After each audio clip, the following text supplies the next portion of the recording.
Muy buenos días. Es un gusto tenerlos en la charla de hoy, dándole continuidad a la cátedra Fuentes Documentales e Investigación en este periodo académico. Vamos a hacer énfasis en Historia de la Ciencia. En la celebración de los 150 años de los Archivos Nacionales, el Archivo General de la Nación se permite dar la bienvenida a todos los presentes y a quienes nos siguen en las redes. Este evento sale por Facebook Live, entonces damos bienvenida a quienes nos siguen en las redes, quienes pueden participar también con preguntas y nos pueden seguir en el evento. Damos también agradecimiento a los asistentes que nos acompañan el día de hoy, quienes ustedes y quienes se suman en las redes hacen posible que el Archivo General pueda hacer esta clase de eventos. Asimismo, agradecemos a quienes nos apoyan en la estructuración de la cátedra, que son las 6 universidades que tienen carreras de historia en Bogotá, y ellos agradecemos muy especialmente, dado que hoy son los anfitriones, a la profesora Muriel Laurens de la Universidad de los Andes, al profesor José Rubio la profesora Muriel Laurens, que es la directora de carrera de Historia de la Universidad de los Andes.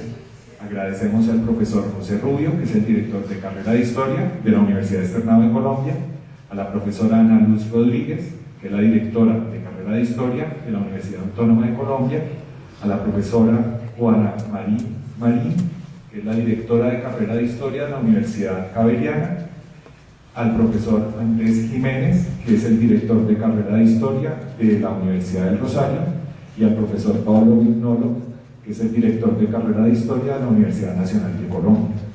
Asimismo, agradecemos a la Dirección General del Archivo General de la Nación, al líder de comunicaciones, Roxana, a Mario Farid, que está vinculado a la Subdirección de Gestión de Patrimonio, que nos acompaña y nos permite grabar el evento en una videoconferencia que se subirá al canal YouTube.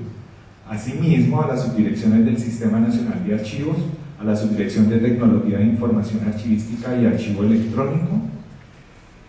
Y bueno, pues el objetivo de la cátedra, lo conocemos, es intercambiar metodologías de investigación con énfasis en el uso y manejo de las fuentes documentales para la investigación. La metodología de la cátedra requiere una preinscripción para los que nos acompañan presencialmente. Esa preinscripción está en la página web. Pueden inscribir para el resto de las conferencias que continúan después de la Semana Mayor, y es un requisito para poder venir, para poderlos identificar en el momento de ingreso a la entidad. La mecánica, digamos, dejamos en libertad al profesor invitado, pero le pedimos que los últimos 30 minutos los deje para conversar con el público presente y el virtual para preguntas. Igual puede ser 40, 45 minutos, eso queda en libertad del conferencista. Hay un énfasis en el manejo de las fuentes documentales en los procesos de investigación que hace cada uno de los conferencistas invitados. Se van a certificar a quienes asistan presencialmente a 5 de las 6 charlas. Al terminar la 6ª charla, se verifica la asistencia y se les envía por correo electrónico el respectivo certificado. La próxima charla que tenemos es dentro de 2 semanas, viernes 6 de abril. El título de la conferencia es Persiguiendo males y bacterias, huyendo del contagio. En representación de la Universidad Pontificia Javeriana nos acompañará la historiadora María Fernanda Durán Sánchez. Ahora bien, para hoy, en representación del programa académico de Historia de la Universidad de los Andes, tenemos al profesor Camilo Quintero Toro con la conferencia Historia, Aviación y Tecnología en Colombia, 1930-1950, el potencial de un archivo histórico. Camilo es doctor en Historia de la Universidad de Wisconsin-Madison e historiador de la Universidad de los Andes en Bogotá. Su investigación ha girado alrededor del lugar de la ciencia, la tecnología y la cultura en las relaciones Estados Unidos-América Latina. Entre sus publicaciones más destacadas se encuentran Birds of Empire, Birds of Nature, A History of Science, Economy and Conservation in United States, Colombia, Relation, Bogotá, una edición de la Universidad de los Andes, 2012. Camilo, bienvenido para acompañarnos en el día de hoy. Gracias.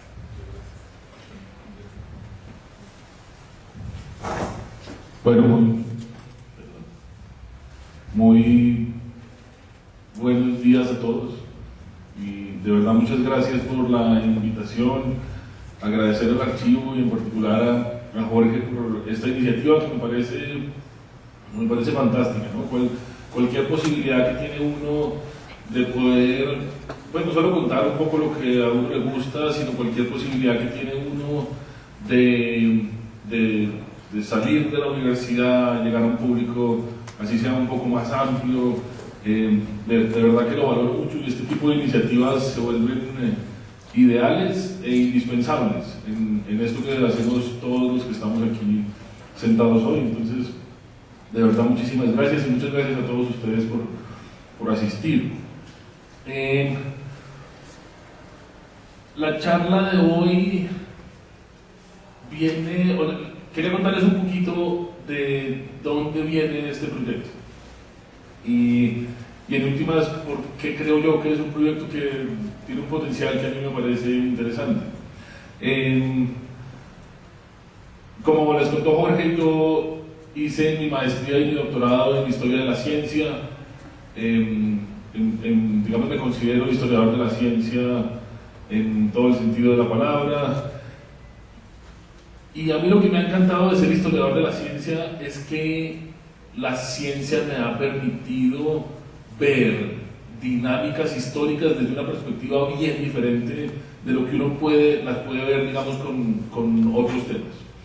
Mis primeras investigaciones estuvieron centradas en el lugar de la ciencia en las relaciones entre Estados Unidos y Colombia.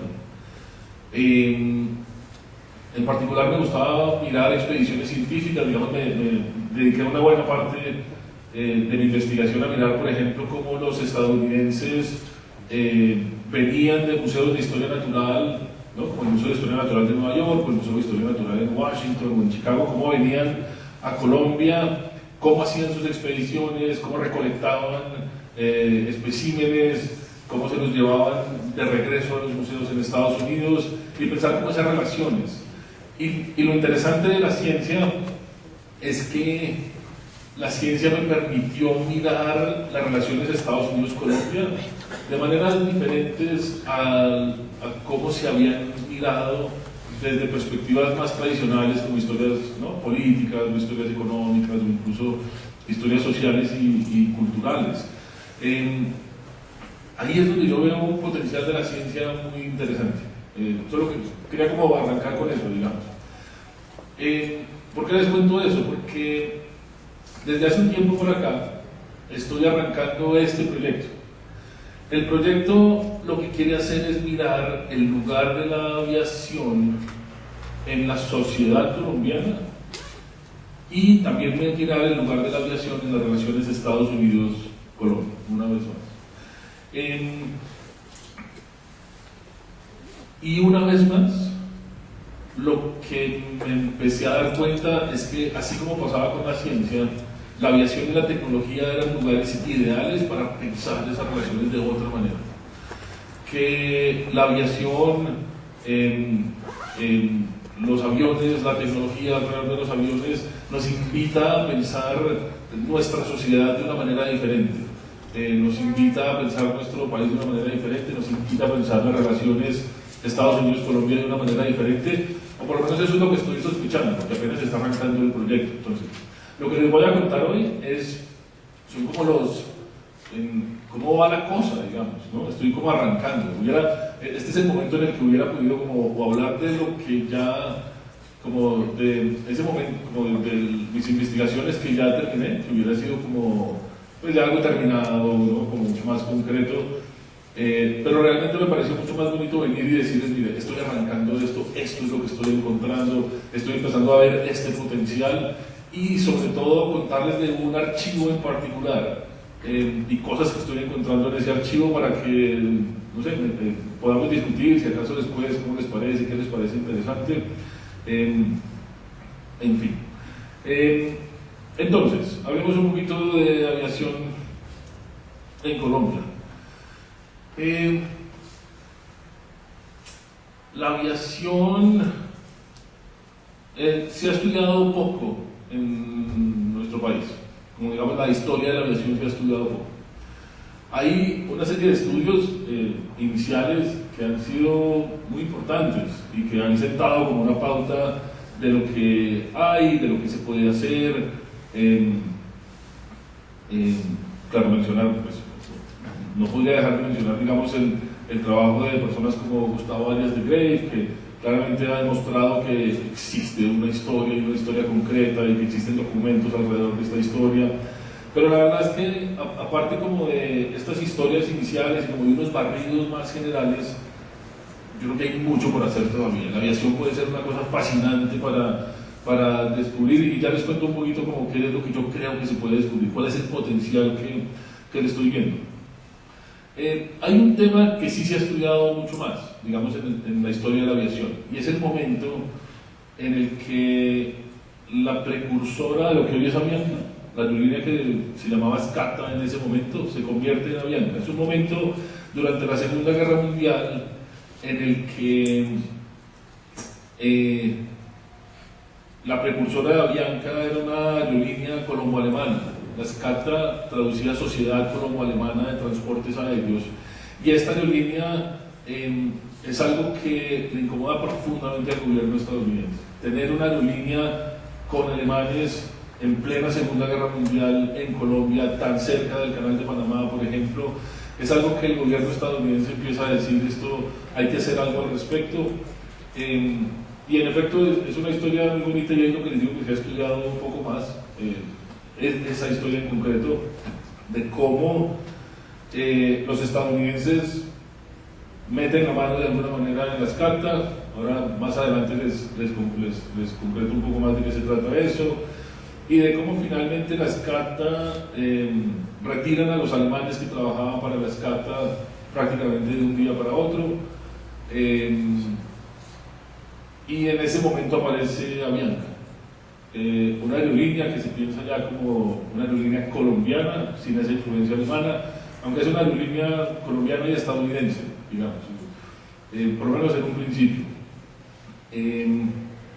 Ese episodio, ese momento en que las cartas se vuelve Avianca, es el episodio que se ha estudiado más.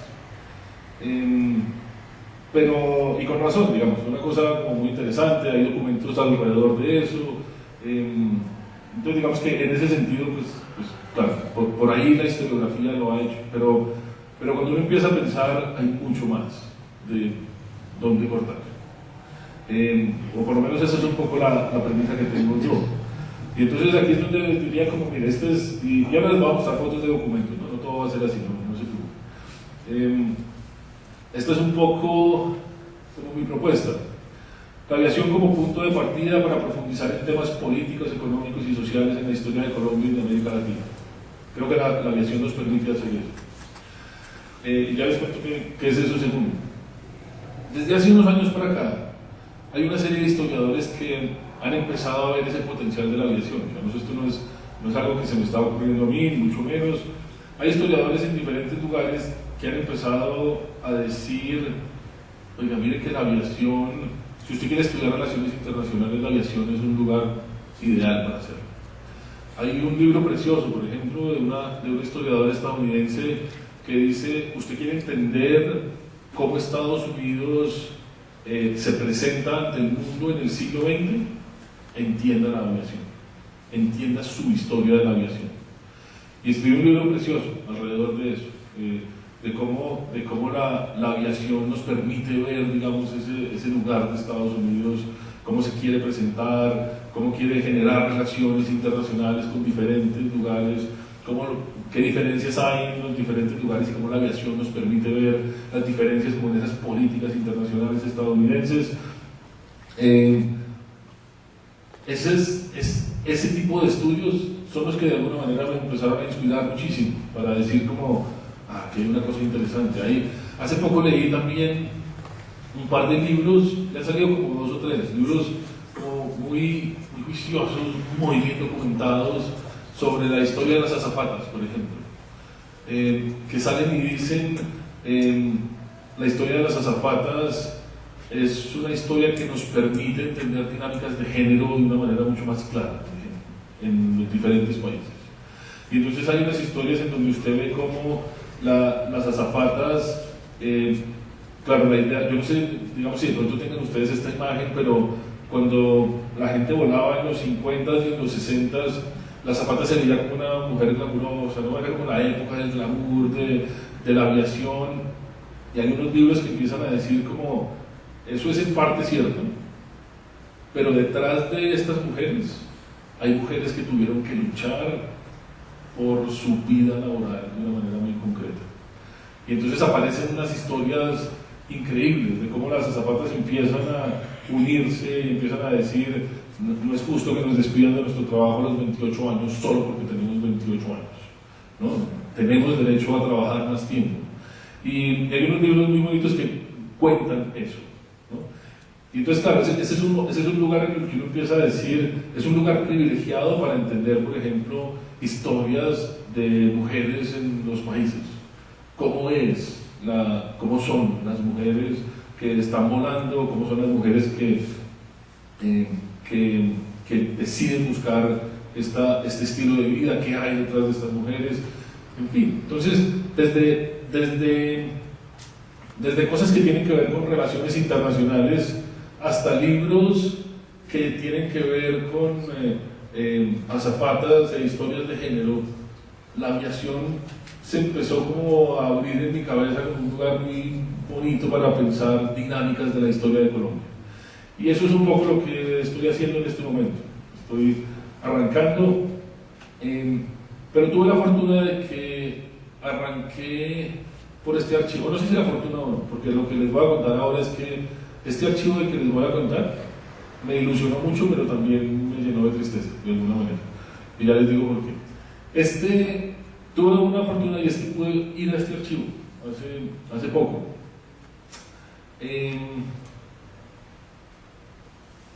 ¿Por qué es importante este archivo para lo que les estoy contando? A ver, les cuento un poquito de historia. No sé qué tanto les suene, pero Pan American Airways se convirtió quizás en la aerolínea más famosa en ciertos momentos del siglo XX. Pan American, incluso cuando uno piensa como en los 60s y como en la época de la era del jet, hay como un logo muy famoso de Pan American. Hace poco salió una serie de televisión alrededor de las azafatas de Pan American. Pan American se vuelve un ícono cultural en los 60s. Pero antes de eso, Pan American ya era como la gran aerolínea, en particular la gran aerolínea estadounidense que estaba abriendo caminos, abriendo rutas.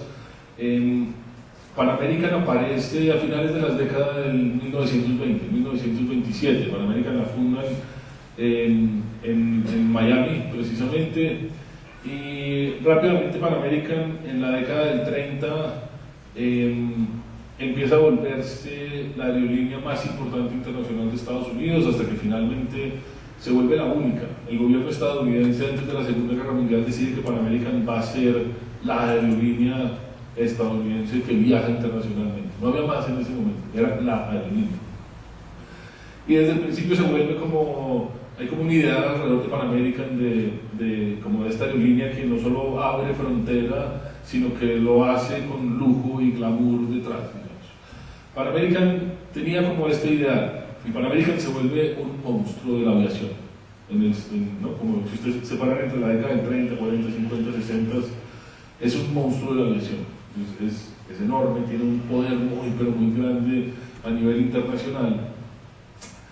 Y Pan American es importante para nuestra historia, porque Pan American compró esa aerolínea que se llamó Escata, la que les conté, ¿no? Esta aerolínea colombo-alemana, la precursora de Avianca, la compra a principios de la década de los 30. Y fue dueña de Avianca y después accionista de Avianca durante toda la década del 30, toda la década del 40 y una parte de la década del 50. Es decir, lo que hoy es Avianca durante mucho tiempo realmente fue propiedad de los estadounidenses. Hasta que ya finalmente, digamos, los colombianos empiezan a comprar las acciones que tenía Pan American en Avianca y Avianca ya pasa a ser, digamos, como ese patrimonio colombiano que todos asumimos como muy nuestro, por lo menos hasta hace un tiempo. ¿Qué pasa entonces? Pan American quebró en 1989 y en 1991 se crea el archivo Pan American en la Universidad de Miami. Ya está en este momento. Desde 1991 uno puede ir a consultar el archivo de Pan American en Miami y el archivo Pan American es una cosa gigantesca, es una cosa preciosa, porque como Pan American volaba literalmente alrededor del mundo, tenía rutas que eran literal alrededor del mundo. El archivo de Pan American, claro, Pan American tenía oficinas, ¿no?, que iban desde el sur, ¿no?, Asia, África, el sudeste asiático, a lo largo de toda Latinoamérica, obviamente en ciudades claves en los Estados Unidos, en Europa. El archivo de Pan American es una cosa muy internacional, pero no solo muy internacional, sino que es muy grande en los temas que trata. Y esto fue precisamente lo que pude ver. Entonces, hoy vengo a contarles de estos temas que he encontrado en el archivo Pan American y como algunos ejemplos de lo que estoy encontrando. El potencial que le veo a estos temas, el potencial que le veo a los documentos alrededor de estos temas, pero también el problema en el que estoy metido ahora. Y después ustedes me cuentan si me ayudan o no. Entonces, vamos a hablar un poquito de estos, y no voy a demorar mucho realmente, porque me gustaría mucho más poder dialogar con ustedes y que podamos, o que me puedan preguntar y yo poder apoyarme también en sus experiencias. Voy a hablar un poco de relaciones internacionales, ¿no?, como el tipo de documentos que estoy encontrando que pueden ayudar.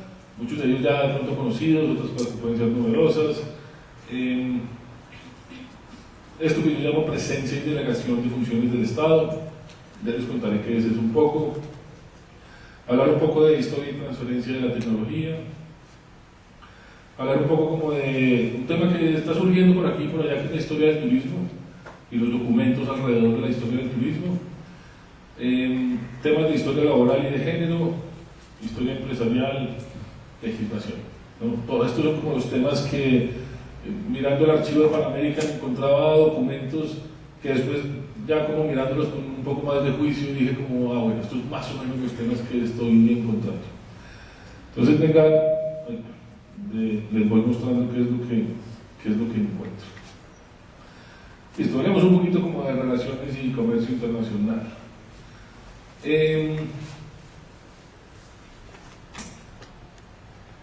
Claro, el tema de Escata y los alemanes no desaparece y está por todos lados en el archivo de Panamá.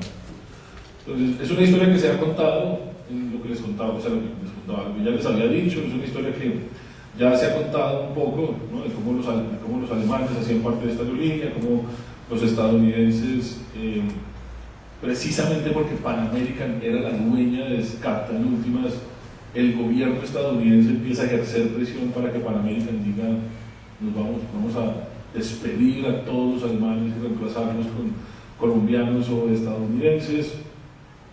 Eso es una historia que se conoce, pero hay cosas que empiezan a aparecer, documentos que están ahí que son interesantes en ese sentido. Por ejemplo, el archivo de Pan American está lleno de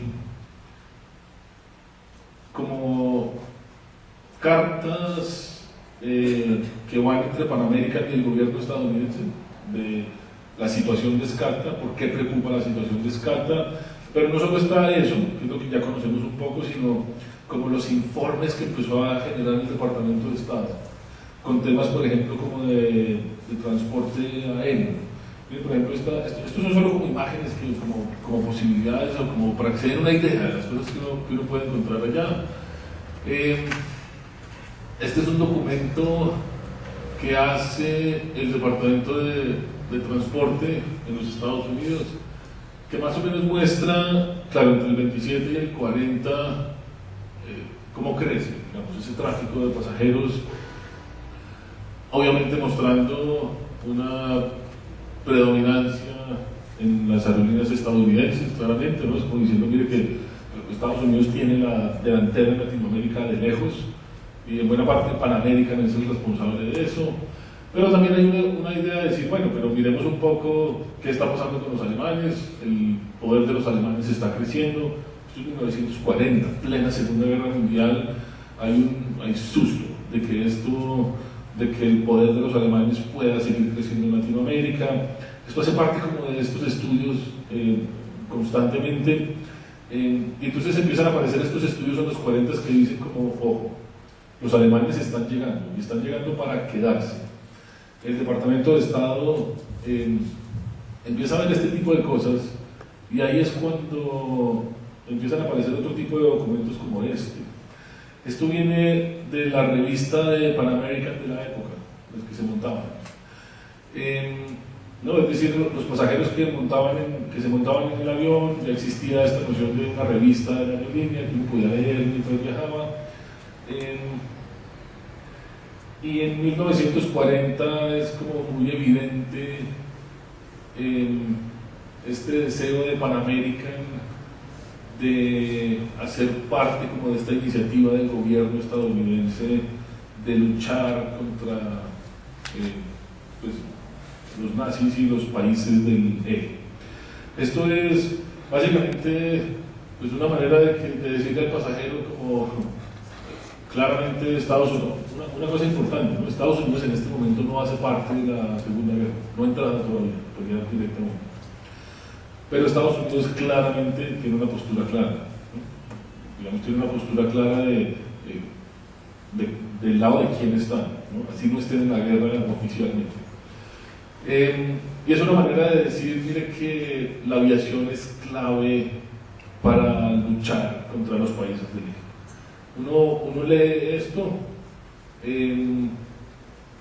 y es una manera de decir, mire que Estados Unidos no solo está luchando contra los países del eje, sino que los latinoamericanos han sido claves en este proceso. Es una manera de decir, mire que una manera de decir como, mire que Estados Unidos y los latinoamericanos estamos del mismo lado, ¿no? Como partir de esa premisa y decir a todo el mundo, Panam, Estados Unidos y Latinoamérica somos lo mismo, estamos luchando contra este mal, y este es precisamente como el tipo de propaganda que aparecía alrededor del discurso de Pan American, que fue como muy importante en ese momento. Entonces, bueno, pero más allá, digamos, del tema de Pan American, se encuentran otras cosas que pueden ser interesantes también. Esto es, por ejemplo, temas de cómo deben volar los aviones entre un lugar y otro.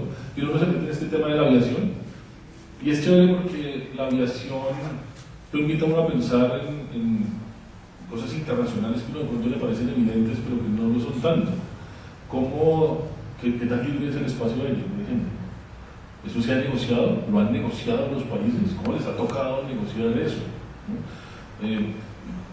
Si yo quiero volar a Miami en una aerolínea, ¿puedo? ¿Solo pido permiso y llego? ¿O me toca pedir permisos particulares? ¿O hay convenios? ¿O resulta que si ya hay una aerolínea volando, pues yo ya no puedo? En fin, son unas preguntas interesantes y son preguntas de esta idea de decidir cómo los gobiernos manejan la libertad aérea. Es bien interesante. Y entender que Estados Unidos tiene un poder enorme, o tuvo un poder enorme en el siglo XX para que el espacio aéreo fuera mucho más libre de lo que otros países querían. Estados Unidos abogó y presionó muy, pero muy fuerte por hacerlo. Y este tipo de documentos, ¿no? Este es un documento que le está mandando el secretario de Estado Frank Kellogg a Enrique Olaya en 1929, el momento en que él era ministro en Washington, no solo hablando de temas varios de aviación, sino ya empezando a pensar un poco en la posibilidad de que Pan American compre Skata, cosas de este estilo, pero es simplemente entender que la aviación obliga a que los países hablen entre ellos. Es que piense, por ejemplo, durante la Guerra Fría, que es una cosa fascinante, pensar el espacio aéreo en la Guerra Fría es cómo decidimos Estados Unidos puede volar sobre Cuba, por ejemplo, o no. ¿Por qué sí? ¿Por qué no? Los cubanos pueden volar sobre el cielo estadounidense, ¿por qué sí? ¿Por qué no? Y les toca hablar al respecto, porque es que no tienen de otra. Y si un avión estadounidense quiere volar a Latinoamérica, perdón, a Sudamérica, pues lo más lógico es que pase por encima de Cuba. Pero eso tiene que existir en algún lado, se tiene que negociar, y hay momentos en que archienemigos, ¿no? Yo no sé si de pronto demasiado coloquial para la charla de hoy, pero potencias que pelean entre ellas tienen que sentarse a discutir. Entonces uno empieza a encontrar documentos en que la Unión Soviética y Estados Unidos tienen que discutir qué hacen con sus espacios aéreos, por más de que no quieran discutir otros temas, porque es que no hay de otro. Estos documentos permiten entender un poco esas dinámicas de relaciones internacionales. Esto por ejemplo, es este es el tipo de documentos precisamente como alrededor de negociaciones internacionales. Este es de 1967. Lo mismo, cuando usted va a mirar cómo Colombia negocia con Estados Unidos, pues qué aerolíneas pueden ir, qué aerolíneas pueden venir, pues todo eso se tuvo que negociar. Son negociaciones que son como, tienen un potencial interesante en el sentido en que uno mira relaciones de poder. ¿Cómo hace Estados Unidos para sentar su posición? ¿Qué tanto los colombianos logran negociar? ¿Qué tanto los colombianos quieren negociar? ¿Qué tanto los colombianos se paran en las mesas de negociaciones? Cosas por el estilo para negociar este tema de los espacios aéreos es clave. Temas de comercio, obviamente. Este documento siempre me ha encantado. Claro, recién acabada la Segunda Guerra Mundial, dice, no, Estados Unidos está empezando la batalla este año por el comercio, que sube a esta figura, con el único mercado abierto en el mundo hoy en día, Latinoamérica. Esto, claro, es un documento de Panamérica. Latinoamérica, después de la Segunda Guerra, en términos de mercado se vuelve mucho más importante de lo que hemos pensado incluso, y estos documentos permiten ver este tipo de cosas. Bueno, ¿qué otros temas me llaman la atención? Se los menciono rápidamente, que es como una de las hipótesis que estoy empezando a manejar, y es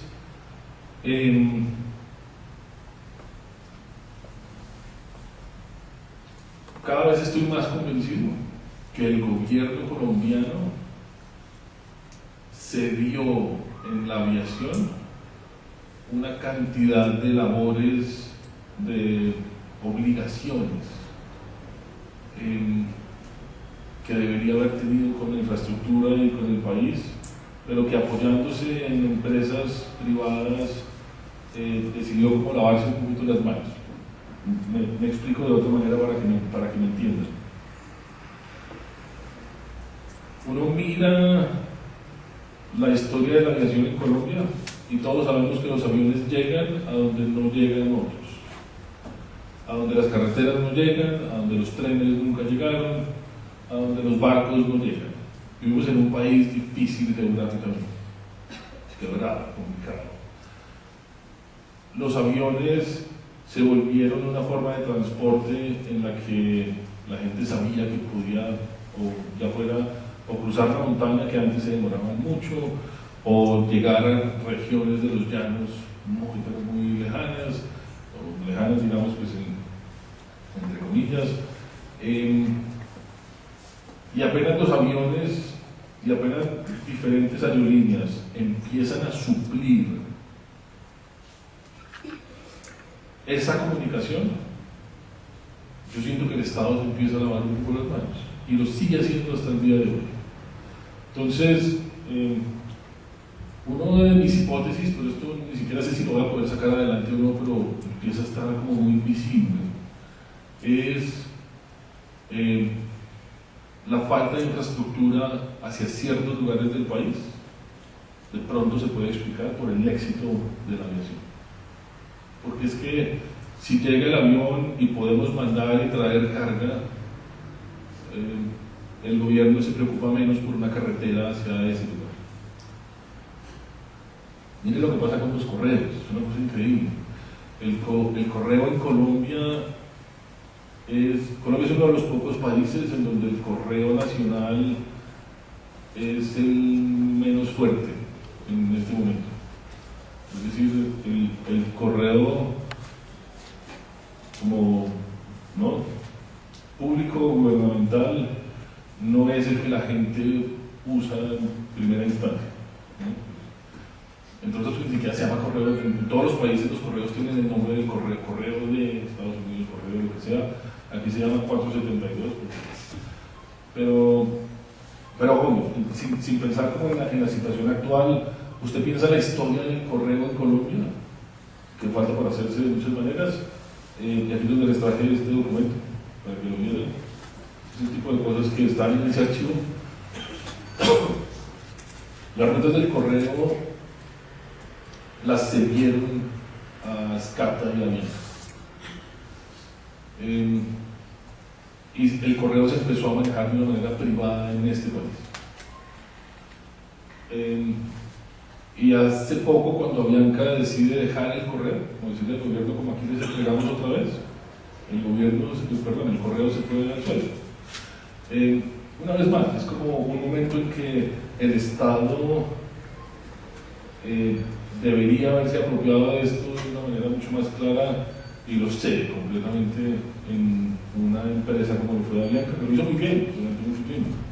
Es parte del problema de Avianca es que es muy eficiente con muchas cosas. La creación de aeropuertos en el país lo hacía Avianca, pues Scata en principio. Y el gobierno, tranquilo, veía simplemente cómo Scata construía aeropuertos, creaba una infraestructura aérea, montaba torres de comunicaciones, etc. Hasta que en algún momento el gobierno dice como, bueno, ahora sí vamos a nacionalizar todo esto, en los 50. Pero antes de eso, realmente fue Scata y un poco Avianca las que montaron la infraestructura aérea del país. Ese tipo como de delegación del gobierno, que obviamente nos habla como de una debilidad estatal de muchas maneras, son cosas que se encuentran. Entonces, cuando se empieza a mirar esto, y uno mira como el correo de Colombia y después mira abajo como cuáles son las líneas de correo de Scata, pues es que es lo mismo.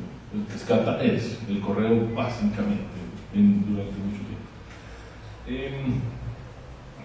¿Qué otros documentos? Bueno, este no supe dónde ponerlo, entonces se los pongo simplemente porque es bonito, pues para mí es bonito. Que es como, ya les hablo del tema de transferencia de tecnología, pero uno va a mirar como los horarios de los aviones y cómo viajaban, y esto es una cosa como muy bonita de entender, ¿no? Entender como cuánto se demoraba un avión de Bogotá a Barranquilla, pues es muy impresionante pensar que se demora 8 o 9 horas en llegar, que estamos hablando de los 20. Esto es, claro, era nada en ese momento, ¿no? 8 horas a Barranquilla era un milagro. En un país donde nos demorábamos 2 y 3 días en llegar a Barranquilla, si podíamos, si el río estaba bien, el río Magdalena estaba en otras, pues un camello cruzando, ¿no? Cruzar las mulas para poder llegar a los puertos del río Magdalena. Obvio, pues el avión llega y en 9 horas llegar es una cosa sorprendente, ¿no? Nadie lo puede creer, tiene sus rollos, obviamente, tiene sus problemas, pero Pero esto una vez más habla de no solo los problemas de comunicación, sino una vez más un Estado que tenía de muchas maneras olvidada esa infraestructura en el país. Y que el avión llega y simplemente pues, despega inmediatamente porque la gente dice esto es, pues los que lo pueden costear, que no son todos, pero sobre todo el tema de la carga en la aviación en Colombia es impresionante como despega. Porque poder hacer esto y si se puede costear, pues esto es 1000 veces, o digamos esto es preferible a las alternativas que existían en los 20, por ejemplo. Bueno.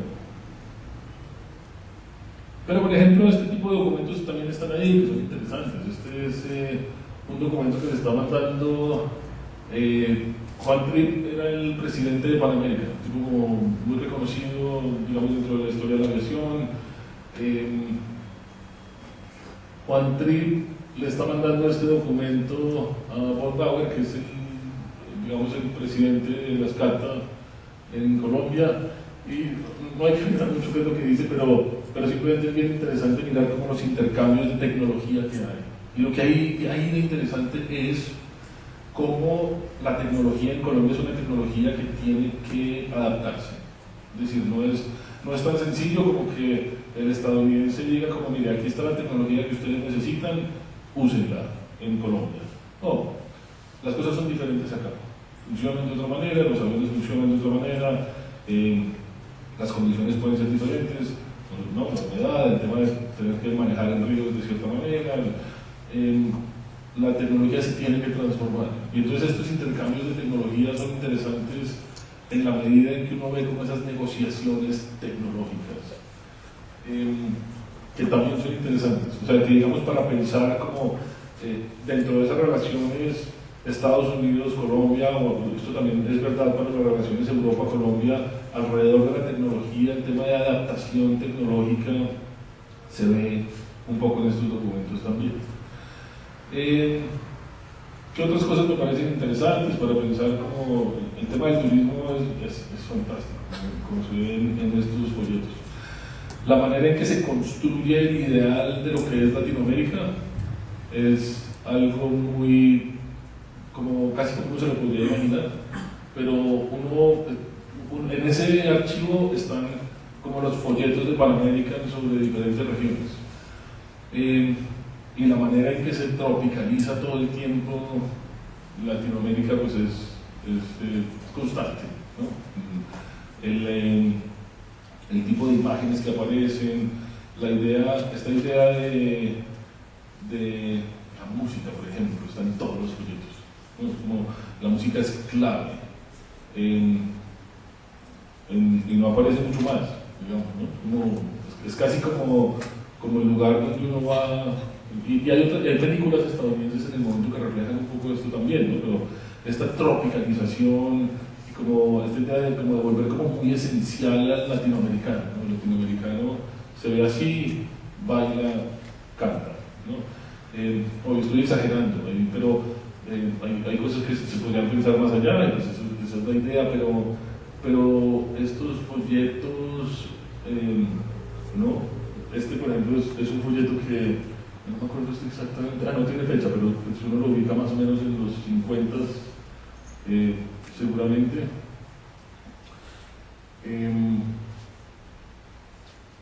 Pero comparar un lado con el otro pues es bien evidente como qué es lo que se está mostrando en cada uno de los lados. Por ejemplo, ya lo he visto lo que dice detrás, pero esto es una imagen que tenía Panamerican para promocionar Colombia. Este es el Hotel El Prado en Barranquilla y lo que dice, pues dice varias cosas, ¿no? Pero dice como la piscina y los jardines como de palmeras del hotel, el Prado en Barranquilla, están llenos de visitantes, se hacen como fiestas, ¿no? Como coloridas y grandes en el hotel en el patio del hotel. Barranquilla es un lugar popular, y ¿no? como miles de viajeros de Panamá lo visitan y están fascinados con esa nueva Colombia. Esta idea de la nueva Colombia me pareció increíble, porque esta idea de la nueva Colombia existió durante mucho tiempo, ¿no? Es como, no, ahora sí está la Colombia, esta sí es la Colombia en la que ya podemos viajar finalmente, ¿no? Lo mismo, pues este es el tipo de propagandas que aparecían como en los 60, en teoría es como el mundo donde se está acabando la época de la violencia en Colombia, ¿no? Como por fin apareció la nueva Colombia donde todos podemos, ¿no? Donde la gente puede viajar, Panamérica está promocionando, que le acuerda a uno como también el discurso de turismo que empezó a manejar el país y las agencias de turismo no hace muchos años, cuando empezó a aparecer en principio también esta nueva Colombia en la que supuestamente vivimos todos ahora. Esto era lo que les contaba como de género, simplemente les muestro como un par de imágenes que aparecen de cómo eran digamos dentro del archivo de Panamá, cómo aparecen la manera en que se entrenaban las azafatas para ser azafatas de Panamá.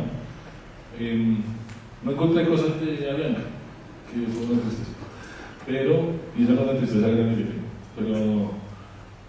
pero simplemente como para volver a refrescar esta idea de la azafata que tiene que vestirse de cierta manera, que tiene que tener el maquillaje de cierta manera. Esto es como algo muy frecuente, ¿no? Como esto parecía como una burla en una de las revistas, pero la idea es, claro, la azafata que si las azafatas pasaban de cierto peso, las podían despedir.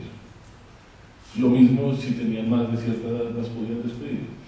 Estas son las azafatas que tienen que luchar por eso, para decir como no, esto no tiene por qué ser así. Hacen sindicatos al respecto, uniones, etc. Pero simplemente es como para pensar en ese potencial. De cómo esto pasa de ser una burla a algo que se empiezan a tomar pero muy en serio y que pues claramente lo sacan adelante con el paso del tiempo. Y bueno, hay un par de documentos más, no quiero demorarme, ya podemos acabar, bueno. Temas de historia empresarial están ahí, claramente. Uno va en el archivo de Panamá, hay una buena parte de esto que son como los informes que se le hacían a la asamblea de accionistas por parte de la SCATA. Entonces, si uno va a hacer una historia de la SCATA, hay una cantidad de estos que dicen año tras año qué es lo que está pasando con la violencia. Y cuando los empieza a organizar para, pues, precisamente en el 31, pues son aprobados por Juan Trill, que era el presidente de Panamá, pero simplemente es como para darles una idea de lo que hay y de lo que permitiría hacer un poco también como de esa historia empresarial. Y por último, hay temas de legislación por aquí y por allá. Entonces, esta es la última imagen que les tengo, pero para darles una idea, esto es, por ejemplo, como el momento, es como el anuncio oficial en donde aparece la aeronáutica civil. Simplemente se los muestro como para. Entonces, claro, como ya estas hay varios, ¿no? Entonces, en el 41 la aeronáutica civil se forma y hay como un comunicado oficial en el que esto está pasando, y ahí entonces también aparecen como otras leyes en diferentes momentos, ¿no? En este momento salió la ley tal que regula el uso del espacio aéreo de tal manera. Entonces hay como en un solo lugar en ese archivo, es chévere porque uno puede, lo que de otra manera me tocaría recoger de diferentes maneras, ¿no? Como ir a tal archivo de pronto, o ver tal cosa, o simplemente. Acá están como en un solo lugar diferentes legislaciones que le facilitan a uno la vida como historiador. Y algo que tiende a pasar, eso que dice arriba archivo de Avianca, ahora estábamos hablando antes de la charla que ese archivo ya parece que no existe, y este es el tipo de lugares donde parece que hay más cosas del archivo de Avianca que casi que en el archivo de Avianca aquí en Bogotá. Eso parecía. como esas cosas que a veces se preservan mejor, a veces por fuera que en nuestro propio país, en ciertas cosas, ¿no? Pues no, obviamente no en todo, mucho menos. Pero esto pareciera ser una de ellas. Entonces, claro, es un archivo que les pongo todo esto y hago como este barrido para decirles, bueno, uno, apenas estoy como empezando a pensar estos temas, saber hacia dónde los voy a llevar. Creo que tienen un potencial grande para pensar temas políticos, para pensar temas económicos, de relaciones internacionales, temas sociales, ¿no? Culturales, de género. Yo creo que la aviación tiene un potencial de riqueza gigantesco para pensar muchas cosas. Este archivo refleja un poco eso, ¿no? Como esta gran cantidad de temas que están. Y la felicidad de uno como historiador de ver en un solo archivo que todas estas cosas se guardaron en el mismo lugar, pues es increíble. Pero ¿cuál es como la gran tristeza de este archivo? Que cada uno de esos temas tiene poquito. Entonces, no es fácil pensar qué hacer con eso. La aviación tiene como un gran reto, y es que aparecen como todo este potencial, pero es un poquito de cada tema en cada lugar que me refiero. Es como aparece un poquito de relaciones internacionales por acá, sobre todo si uno se sale del tema de los alemanes, es poquitico, apareció esto por acá. Si uno va a mirar, el tema de las azafatas ni siquiera existe. Esto es una cosa que me llama mucho la atención y simplemente no lo pude encontrar en Colombia. Para mí, les decía a algunos, como la idea de poder pensar quiénes fueron las azafatas en Colombia en la década del 50 o del 60, en un país tan conservador como el nuestro, me encantaría saber quiénes son, pero no ha sido fácil encontrar eso. Como que uno encuentra migajas en los archivos, incluso en esto, uno encuentra como varios temas, pero poquito de cada tema. Y eso para uno como historiador es problemático, porque entonces dar profundidad en los temas se complica. Perdón. Entonces es un archivo que tiene como un enorme potencial para inspirar. Pero lo triste es que después cuando llegué y empecé a mirar como todas las fotos que saqué, etc., la tristeza es como más allá de la inspiración, no tengo muy claro qué voy a hacer. Y entonces simplemente creo que estas migajas me toca empezar así, pues como seguirlas buscando por aquí y por allá. Y otros archivos que he mirado de aviación pasan por decir.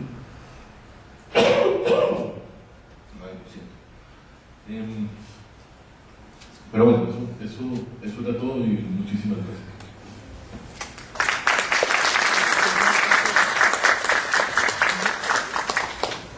Gracias, Camilo, por ese ejercicio que nos presenta en la cátedra, que cumple los objetivos que nos hemos trazado en este encuentro académico: reflexionar a partir de los documentos, las investigaciones históricas. El ejemplo que nos traes en el día de hoy desde el archivo de la Pan American es un ejercicio muy atractivo para nuestros participantes, porque es ver el ejercicio del historiador utilizando unas fuentes y su potencialidad para la investigación. Te agradecemos mucho y pasamos a la ronda de preguntas. Mientras se alistan con las preguntas, queremos informar que desde las redes, prendo mi celular, desde las redes nos está saludando Ángela Parra, Oscar Camilo CR y Carolina Molina Trujillo. Gracias por seguirnos en las redes, en la cátedra. Y si hay alguna pregunta, listo, ya te acerco el micrófono. Es que es para que nos escuchen en las redes.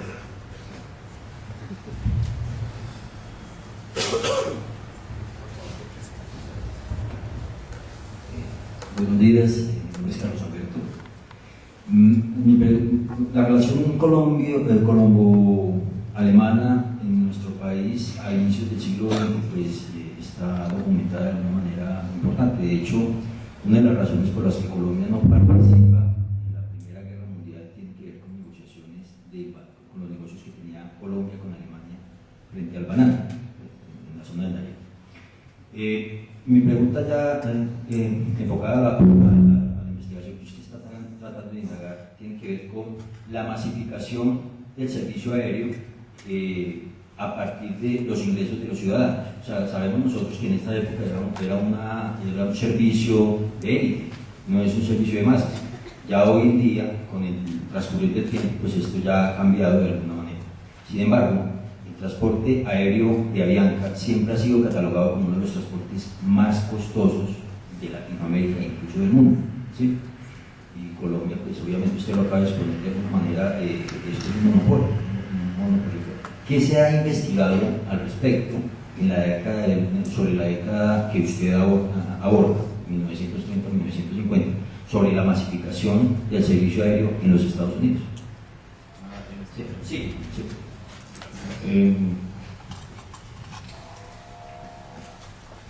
Pues pasan varias cosas. Digamos, si pensamos en exclusiva en el servicio, como en el caso estadounidense, hay que pensar por un lado lo internacional y lo nacional. Entonces, por el lado internacional, Pan American tuvo el monopolio de la aviación internacional estadounidense hasta que se acaba la Segunda Guerra Mundial. Es decir, durante 2 décadas, básicamente, Pan American era la única empresa estadounidense que viajaba y por lo tanto el precio de los tiquetes era costoso, no era... Pero a nivel doméstico, a nivel como interior, la historia sí es bien distinta, porque la competencia aérea en Estados Unidos desde el principio fue enorme y feroz, y Estados Unidos está lleno de aerolíneas que los 20 aparecen y desaparecen y aparecen y desaparecen, hasta que finalmente se logran consolidar algunas, como las famosas, ¿no? Lo que hoy en día vendría a ser como American, United, lo que era Continental hasta hace poco, empresas como Eastern, que por ejemplo le suena, esas empresas, la TWA, muy importante, esas empresas, esa competencia va a ser clave dentro de Estados Unidos para masificar el servicio. Y sobre todo, no solo la competencia, sino que realmente son empresas que en un territorio continental grande como es el territorio norteamericano, pues ahí empiezan a aparecer como una demanda grande y muchos que están dispuestos a pagar por eso. Ahora, hay algo que es clave acá y es entender que incluso con esa competencia seguía siendo algo que no podía, o sea, que no todos tenían acceso a ese servicio. Incluso si uno piensa en los 30, en los 40, pues es algo reducido. La masificación como de la industria aérea tiene que ver con 2 cosas. Uno, aviones cada vez más grandes, eso es un hecho. Es decir, a medida que empieza a llegar cuando ya llega, por ejemplo, un avión que se llamó el DC-3, que fue un avión como muy importante en términos comerciales, quizás fue el primer avión que fue como exitoso, como que él mismo se pagó, digamos, en términos comerciales. Era un avión que podía llevar muchas más personas por un precio mucho más económico. Del DC-3 en adelante, que aparece a mediados de los 30, eso empieza a cambiar un poco. El primer DC-3 que llega a Colombia llega como en el 42 o en el 43 tal vez, y eso empieza a ayudar un poco. Entonces, claro, después de eso ya vienen como los aviones más grandes, DC-4, los famosos Constellation, después ya llegan los aviones jet, ¿no? La era del jet, los aviones aún más grandes. Todo eso empieza a ayudar, pero realmente va a ser a finales de los 70s cuando se desregula el precio de los tiquetes, porque el precio de los tiquetes estuvo regulado durante mucho tiempo en la industria aérea internacional. A finales de los 70 se desregula, y los 80 y los 90 es lo que ve como una popularización del servicio que no existía antes, ¿no? Lo que hace que muchos de nosotros podamos volar es en buena parte de eso, realmente. Gracias. Gracias, Camilo. Por acá hay otra pregunta. Gracias, mi nombre es Mónica Moreno. Quería hacer varios comentarios sueltos. El primero, pues, es que supongo que una forma de solventar esto, de encontrar el poco de mucho en este periodo que está estudiando, es pues ampliar de pronto los periodos en ciertos temas, supongo. Bueno, voy con el primer comentario suelto. Hace un par de años, unas personas pues, muy cercanas a la familia se accidentaron en una avioneta que iba de Caño Cristales a Villavicencio. Esto pues generó pues muchas preguntas aparte del dolor entre las personas cercanas a ellos, y pues nos preguntamos ahí, nos cercanos a este caso, por qué se había caído, ¿no? La pregunta, ¿por qué se cae la avioneta? Nos empezamos a dar cuenta de que en Colombia cada 15 días se cae una avioneta.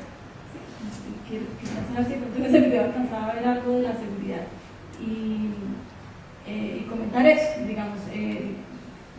Me acerqué a un periodista gringo que ha escrito al respecto. La tesis de él es que las avionetas en general son inseguras, muy inseguras, que hay accidentes no solo aquí en Colombia, sino en Estados Unidos hay muchos. La razón, muchos accidentes, y la razón por la cual no se para de vender avionetas es porque es un negocio muy grande para algunas empresas. El otro comentario suelto es donde yo crecí en Yopal, Casanare, y allá hacia los 80s y de los 90s era muy común que algunos pilotos,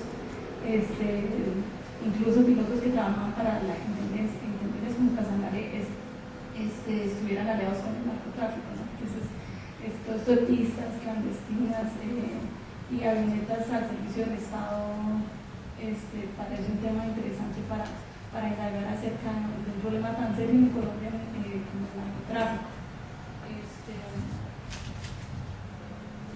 Y un caso que también me llama la atención mucho de allá de Casanare es que Yopal pues, es un pueblo que ha crecido mediante el petróleo, pero es curioso que el aeropuerto es grande, la pista como tal, no el lugar. Y la razón es que el petróleo necesitan aviones grandes para atacar repuestos, para atacar repuestos grandes del petróleo. No sé, me parece también chévere, digamos, ese tema de investigar hasta dónde, digamos, cuando la infraestructura se hace y es grande, quizá por intereses de tipo comercial, como en ese caso. No, muchas gracias por las preguntas o los comentarios. El caso de Yopal es precisamente como de esos casos que para mí ayudarían a pensar un poco esa relación entre Estado, infraestructura y aviación. Claro, mucho de lo que les conté hoy pues, tiene una perspectiva muy internacional o ciertas perspectivas nacionales, pues porque es el archivo de Panamérica, ¿no? Claro, está acotado de cierta manera. Pero este lado de pensar como esa aviación regional para mí es indispensable. Y eso apenas lo estoy comenzando.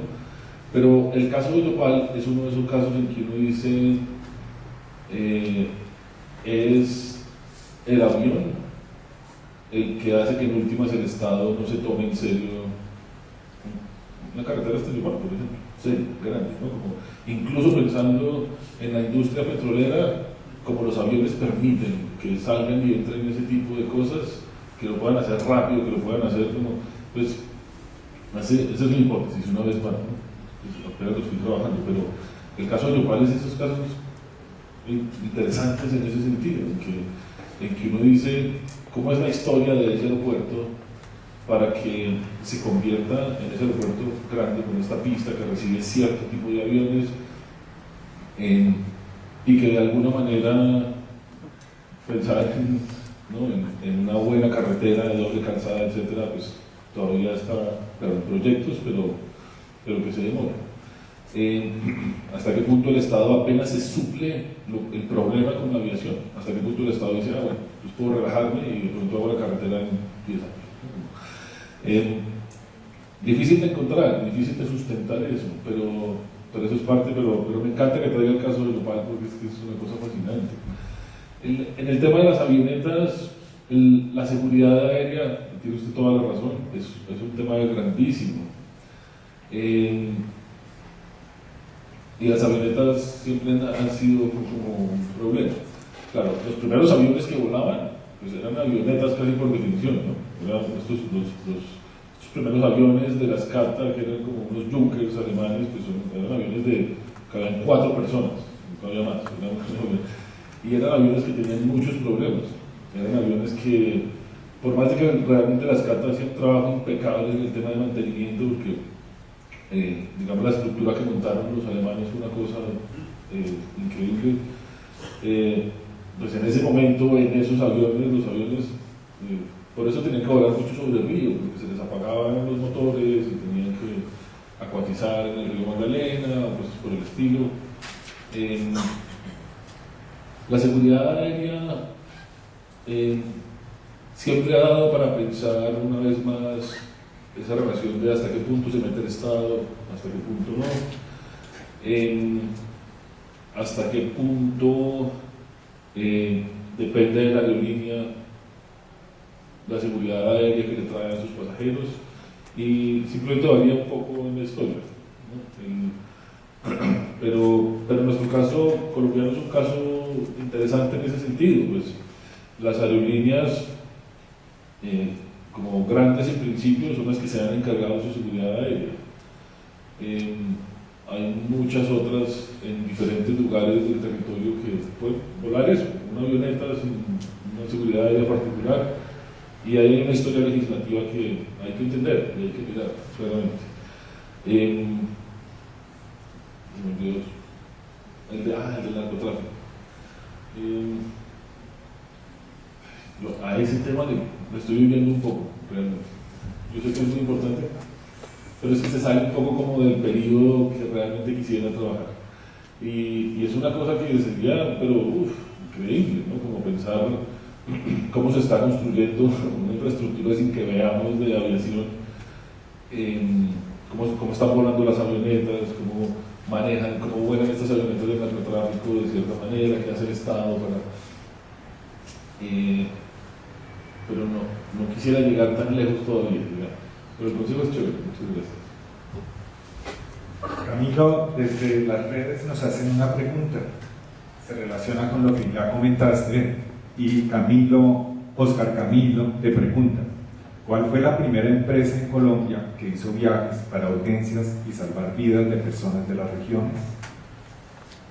Sé que no, ambiciosa la pregunta, pero no tengo ni idea. Si alguien sabe, por favor, pero pensar, no, gracias Oscar por la pregunta, pero no sabría como pensar cuál fue la primera empresa que, digamos, pensó como un tema médico, me imagino, como más en ese sentido, no sabría. Yo me imaginaría, digamos, como pensando un poco en la documentación que uno ve, que antes de que aparecieran empresas como tales, pues simplemente se usaban los servicios de las aerolíneas que existían. Y uno cuando mira documentos de Skata a veces ve como esas cosas, ¿no? Como personas que debían transportar, pues claro, para ciertas personas que necesitaban ayuda, el avión se vuelve algo ideal, ¿no? Si usted está en ciertos lugares de Colombia y necesita llegar a ciertas ciudades para recibir cierto tipo de trato médico, los aviones son la bendición. Y uno ve cosas en ese estilo, ¿no? Como reportes, ¿no? Hoy se llevó a tal persona que necesitaba tal cosa, pero ya como empresa, ¿alguna otra pregunta?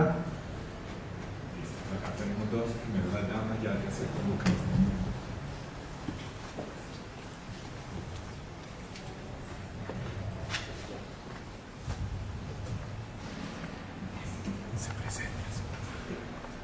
Buenos días, mi nombre es María Isabel Gómez. Camilo, ante todo, pues quería felicitarlo por el tema que usted escogió y mostrarnos pues ese enorme abanico de posibilidades de la investigación, todos a cual más de interesantes y de fascinantes, y ya pues al final uno entiende por qué era su tristeza por la desaparición de estos documentos que siempre duelen mucho y son sencillamente no reconocidos, no valorados, seguramente terminaron quemados o terminaron de pronto en archivos privados, ojalá fuera así, las maneras estando ahí, son fuentes de investigación. Como usted dice, el tema de la aviación es un tema que aquí únicamente lo ha tocado y realmente Gustavo Arias, y seguramente conoce el libro que tiene sobre la aviación en Colombia, y tiene una exposición ahorita montada en un andino sobre trenes y aviones en Colombia. Realmente él es una persona que en sus investigaciones sobre trenes y aviones, cuando uno mira los libros, tiene muchas referencias, digamos, de documentación de carácter privado, pues que él tiene acceso a eso por su trabajo en los ferrocarriles y por su amor que tiene sobre los temas los temas del transporte, que de pronto le podría ayudar a buscar como otras fuentes de información que no las va a encontrar seguramente en los archivos en general por ser temas no investigados. Y también está tal vez seguramente usted lo conoce, en Palmira, en el Valle del Cauca, el Museo Aéreo Fénix, que es el único también en el país que tenemos, con personas que simplemente aman el tema y llegan y montan de forma particular eso, pero tienen también una muy buena información sobre los temas. Le quería hacer una pregunta. En Estados Unidos existe de pronto sí un museo relacionado con la aviación, con el transporte, digamos, que de pronto recoja todas estas cosas. Aquí pues nos faltan todavía mucho, como decimos comúnmente, mucho, que corra mucha agua debajo de los puentes.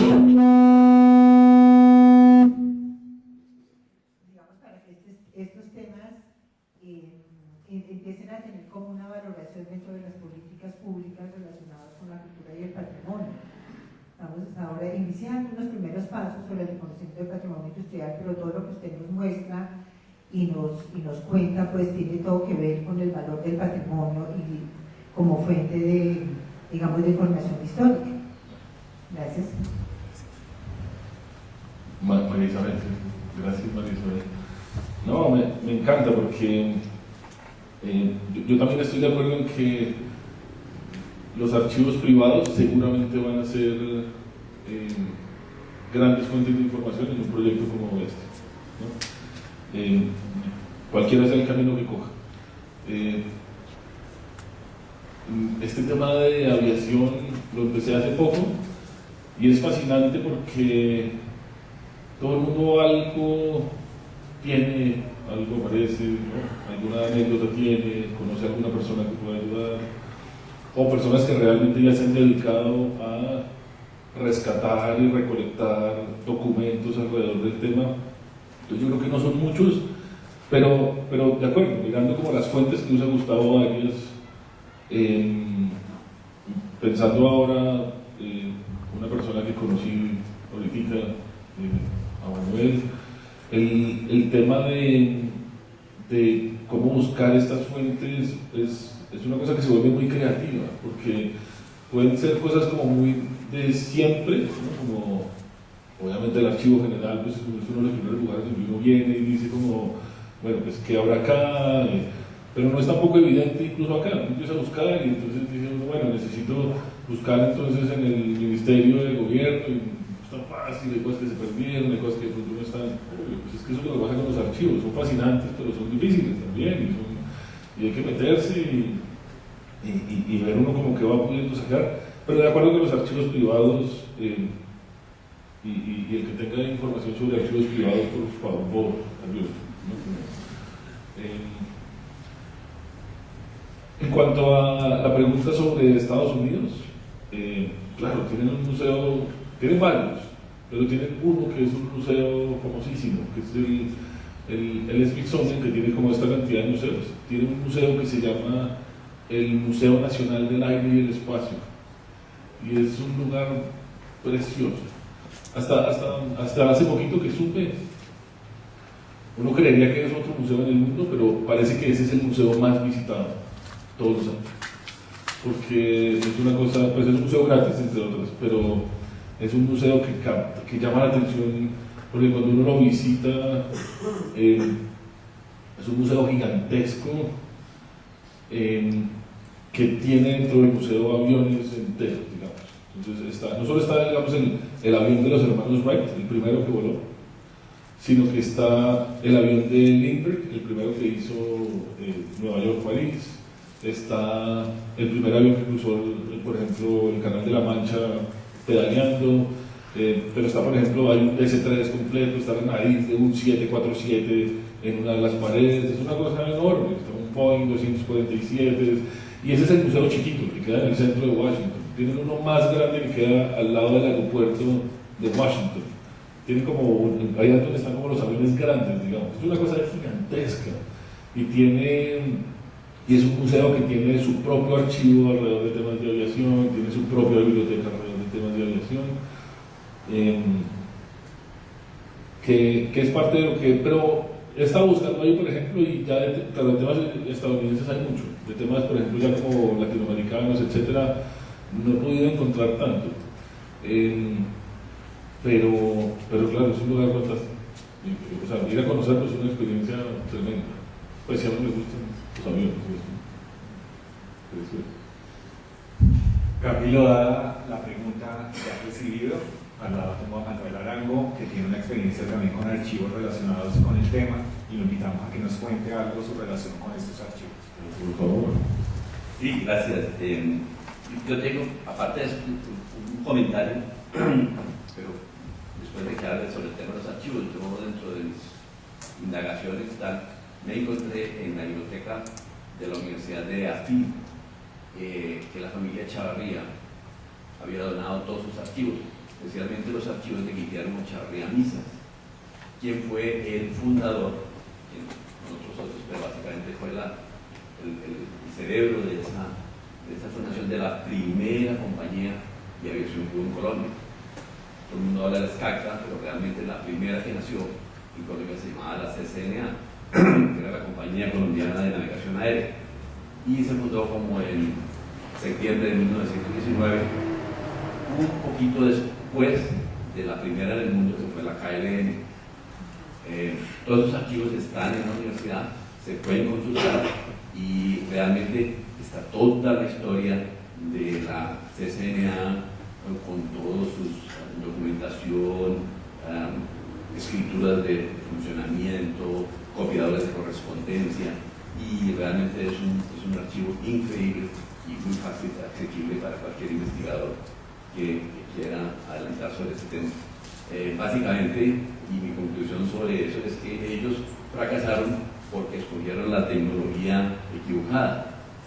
Ellos escogieron los aviones franceses, que eran aviones de madera y de lona, versus la tecnología alemana que estaba recién saliendo, que eran los duraluminio, y esos fueron los que realmente desarrollaron. Mi comentario va sobre si está de acuerdo conmigo en que realmente la aviación en los Estados Unidos, en mi opinión, comenzó por la amenaza, entre comillas, de los alemanes.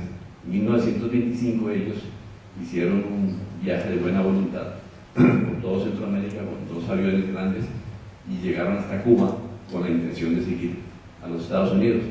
En ese momento, cuando pidieron permiso de entrar a los Estados Unidos,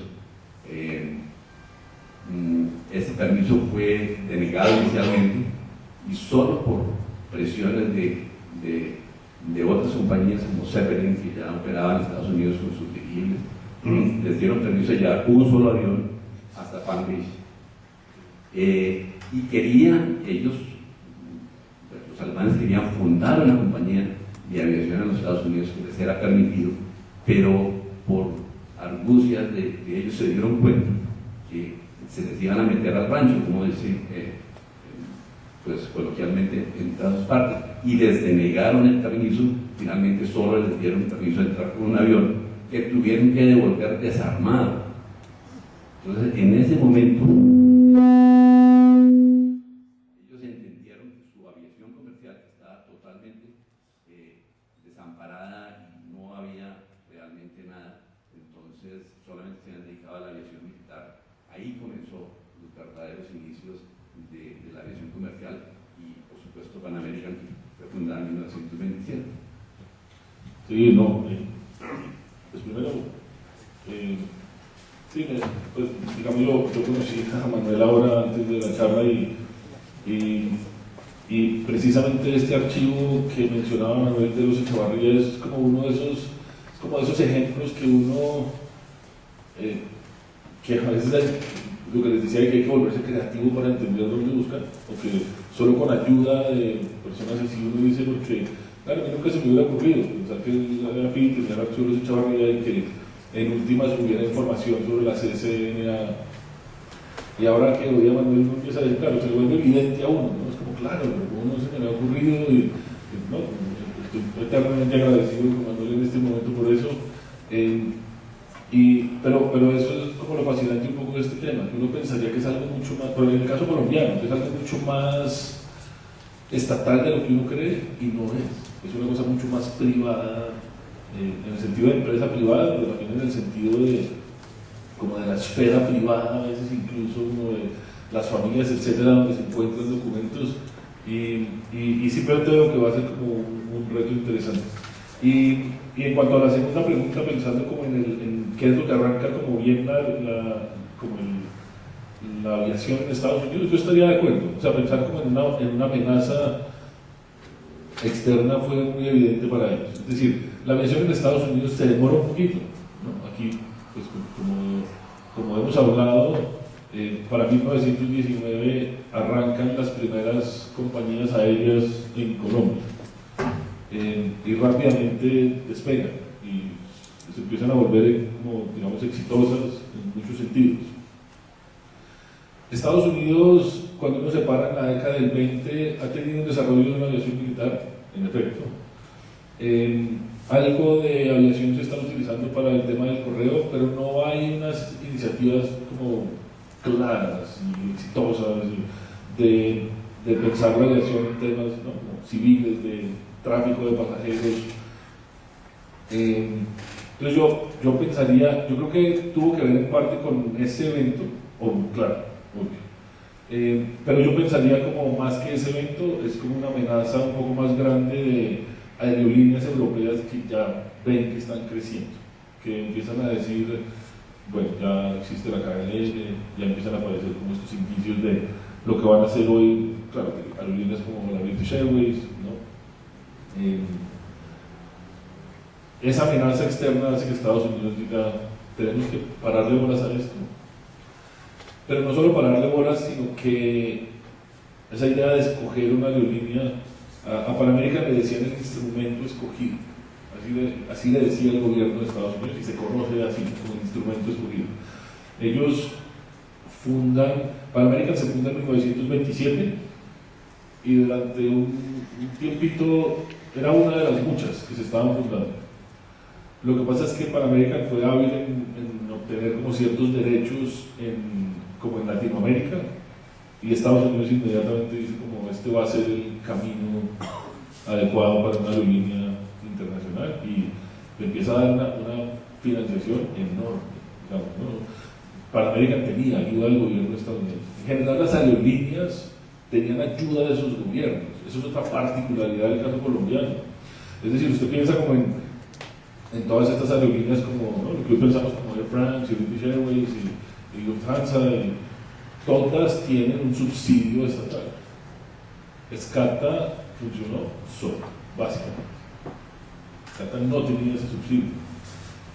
Claro, tiene un subsidio un poquito al lado a veces con el tema del correo, y eso empieza a crecer un poco, pero de alguna manera SCATA es como una de las primeras aerolíneas que es exitosa, y eso dice mucho de la aviación acá, y de lo que se necesitaba de un avión. Es una de las primeras compañías exitosas, casi que sola, digamos, y de manera privada. Es interesante. Camilo nos sigue por videoconferencia Guillermo Moreno, y nos saluda el doctor Carlos Alberto Zapata. Pasamos a la siguiente pregunta. Buenos días, mi nombre es Jessica Servi. Yo trabajo en aviación militar desde hace aproximadamente 9 años y tuve la oportunidad en noviembre del año pasado de estar en la IAPA, en la Escuela de la Fuerza Aérea de Estados Unidos en Texas, y tuve la oportunidad de visitar Corpus Christi y de estar en Houston y visitar a donde se lanzó la primera nave espacial. Y uno se da cuenta que la visión de la aviación para otros países desde el comienzo lo vieron como una capacidad que iba a ser decisiva, fuera para la guerra, fuera en términos comerciales, pero iba a ser una capacidad que si un país fortalecía iba a marcar la diferencia frente a su desarrollo en comparación con cualquier continente. Y entonces se ha dado cuenta que aquí en Colombia, tristemente, así esa parte donde el doctor nos decía que estaba buscando migajas de la historia, pienso que esas migajas es el reflejo de la importancia que le dio el Estado colombiano a la aviación, y que hoy día mi invitación es pues la reflexión que hago es de que realmente el Estado, así como no le dio la importancia a la historia, tampoco le dio importancia a lo que tenía que ser la aviación hoy en día desde que empezaron a innovar respecto a esa área.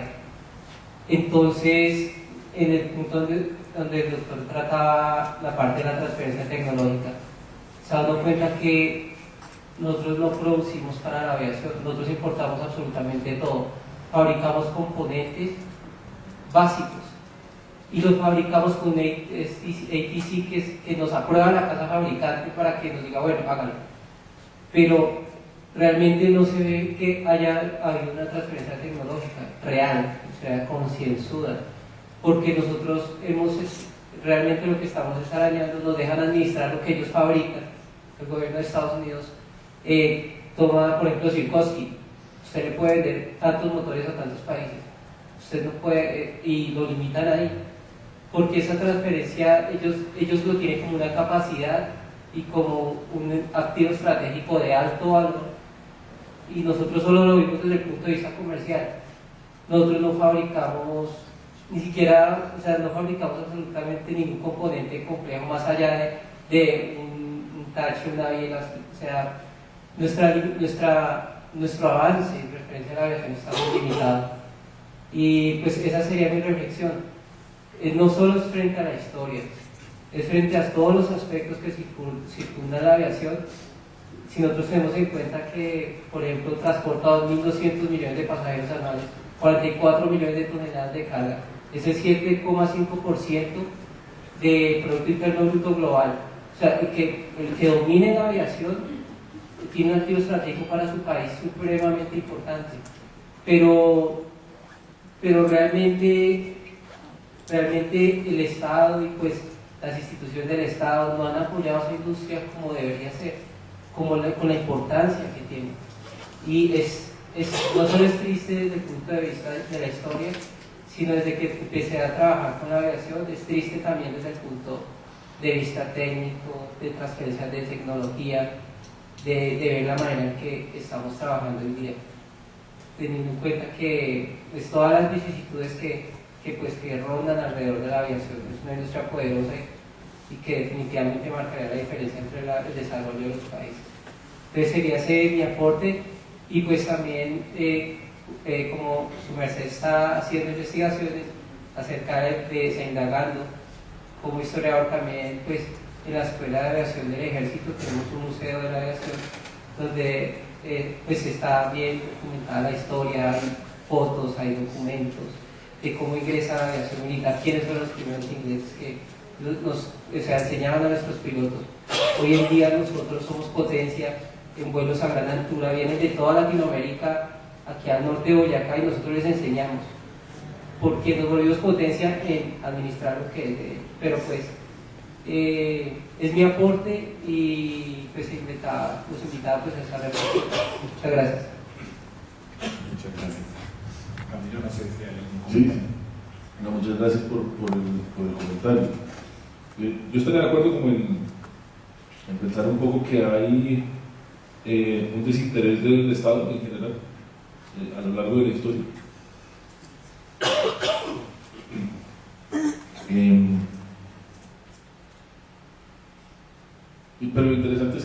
interés porque lo privado fue exitoso. Pues es más o menos lo que uno pensaría en este momento, que hubo compañías que simplemente hicieron muy bien la tarea y entonces el rastro estatal en la historia de la aviación desaparece muy fácil porque, de acuerdo, no es muy evidente. En ese sentido estaría de acuerdo. O la aviación militar pues es otro paseo, ¿no? Esto es como otro monstruo. Y en el tema de transferencia de tecnología también estaría de acuerdo.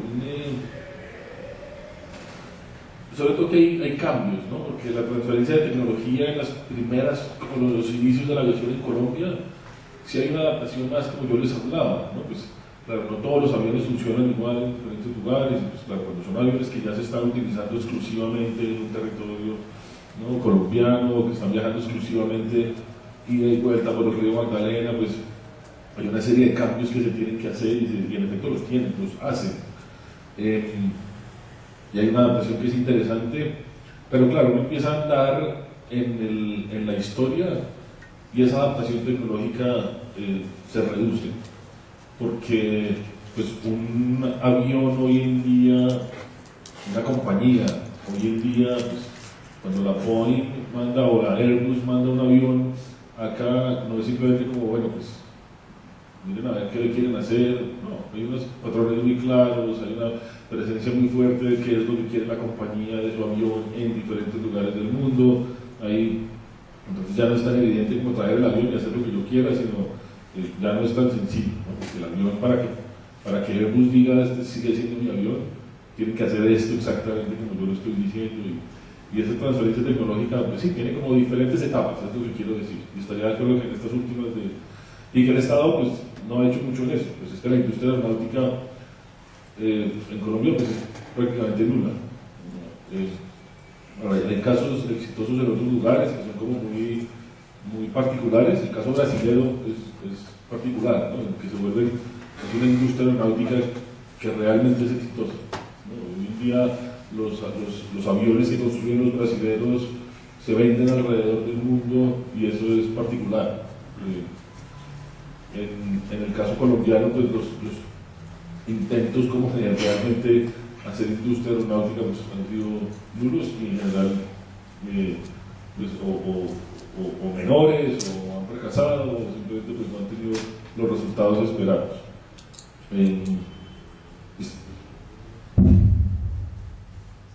No sé si hay otra pregunta dentro del público. Daniel. Es un comentario y una pregunta. El comentario tiene que ver un poco con lo que preguntaban hace un rato del transporte de enfermos y demás. Creo que el único servicio que uno puede medio rastrear de transporte constitucionario de medicinas, enfermos y médicos es el que se va a dar hacia la colonia penal de la Araraquara en 1938, pero era parte del proceso de establecer una colonia penal en una región que estaba en la mitad de la nada. Pero paralelo a eso, y es un poco lo que sí quisiera que Camilo comentara, es que la aviación va a permitir que el sur y el oriente del país aparezcan. Para nosotros, la historia nuestra siempre fue sobre los Andes y listo. Todo el suroriente no existía hasta que aparece la aviación. De acuerdo con Miguel, pues es una afirmación dura, digamos. No sé si uno la podría hacer así como sostenerla, como de la aviación permite que el sur y el oriente aparezcan, pero sí estaría de acuerdo en que la aviación permite una comunicación y una serie de un transporte y una llegada de elementos que no se habían logrado de otra manera. Pues es que el conflicto con el Perú es el ejemplo clásico en la historia de la aviación colombiana. Cuando aparece, ¿no?, cuando nos vamos a guerra con el Perú, pues claro, no solo es tan lejos, sino tenemos tan olvidada esa frontera en la visión de muchos políticos que solo llegar a pelear contra el Perú pues es difícil.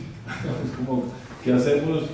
Se nos vino esto, ¿no? Hay esta pelea fronteriza y lo que viene a salvar un poco el día, pero realmente la escolta tuvo un lugar importante en llevar soldados, en llevar suministros a pelear en la frontera, que de otra manera se hubieran demorado días y días y días y días en poder llegar. Entonces uno diría, o sea, me encanta la idea, yo quisiera poder argumentar eso, el sur y el oriente aparte. No sé si se puede decir más, pero de muchas maneras. Es que la historia de los aerotaxis en Colombia, volviendo tal vez incluso con estas historias de las avionetas, etcétera, pues es que la historia del aerotaxi es, para muchas de las personas que han vivido precisamente en lugares del sur y del oriente, el aerotaxi se volvió muy importante. Pues es que venía y todos los días traía cosas indispensables, traía medicinas, traía o simplemente como objetos de consumo deseados, o simplemente como el transporte de las personas, el aerotaxi que se vuelve algo como más económico por la manera en que se está haciendo y que más personas lo pueden usar, no todas, ni mucho menos, claramente, pero que más personas que lo usual lo pueden empezar a utilizar, pues ese tipo de iniciativas, ¿no? esa conexión. Pues es que los aviones hacen que eso, hasta el día de hoy, el DC-3 es ese avión que sigue volando en muchos lugares del oriente colombiano, viejos, pero son los aviones que en muchas ocasiones siguen conectando diferentes lugares de los llanos orientales. Entonces yo sí creo que hay una visibilización y una presencia mucho más fuerte de ciertas zonas del país, porque el avión permitió eso, el avión privado, no el estatal, obviamente. No sé si hay alguna otra pregunta.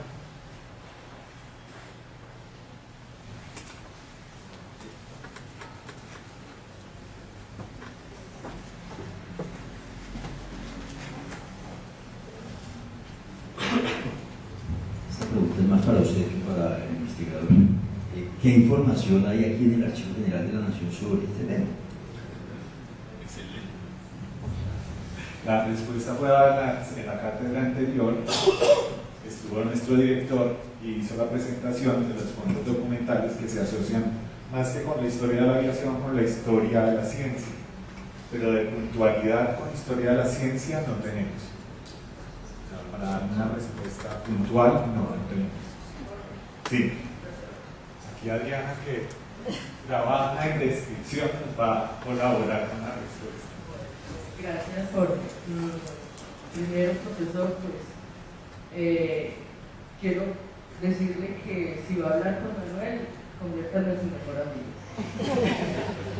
Es una persona que no solamente conoce el archivo de la familia Chavarría, sino otros archivos del mundo sobre ese tema, sobre aviación. Ahora está terminando su maravilloso trabajo sobre los correos, que le puede ayudar mucho. Con relación a lo que dice el señor, gracias a que he tomado varios cafés con Manuel, sé que aquí hay sobre lo de la comisión científica, que es la que en cierta manera hace que la escarta y con la aerofotografía, con los inicios de la aerofotografía, se crean todos los problemas que ellos tienen al considerarlos que son espías del gobierno alemán.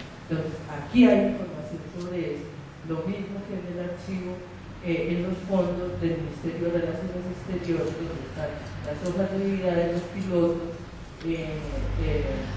además, lo que tiene que ver con la legislación, nuestros muy amados congresistas, en las décadas de 1920 y 1930, ellos consideraban que no debían intervenir en esos asuntos de la aviación, porque esas eran cosas de moda, que eso nunca iba a progresar. Entonces hay unas discusiones muy importantes en el Senado que evitaban que el gobierno de alguna u otra manera metiera la mano y interviniera. Ellos preferían que lo hicieran los empresarios, en este caso la familia Chavarría, para ellos no tener que invertir y no meterse en los problemas de moda.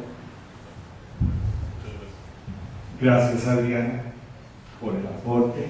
Ahora bien, no hay un fondo específico que señale como